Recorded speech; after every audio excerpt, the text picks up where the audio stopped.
વલસાડમાં હાઈવે પર કન્ટેનરમાં આગની ઘટના સામે આવી છે। ધરમપુર ચોકડી પાસે બિલ્ડરના ઓફિસ કન્ટેનરમાં આગની ઘટનામાં કોઈ જાનહાનિના સમાચાર નથી। ફાયર વિભાગે સ્થળ પર પહોંચી કાબુ મેળવ્યો।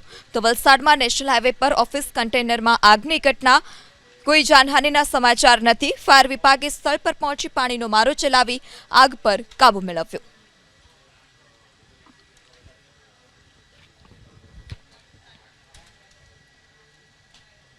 વલસાડમાં હાઈવે પર કન્ટેનરમાં આગની ઘટના સામે આવી છે।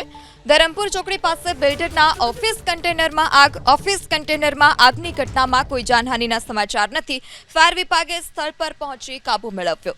તો વલસાડમાં નેશનલ હાઈવે પર ઓફિસ કન્ટેનરમાં આગની ઘટના, કોઈ જાનહાનિના સમાચાર નથી। ફાયર વિભાગે સ્થળ પર પહોંચી પાણીનો મારો ચલાવી આગ પર કાબુ મેળવ્યો।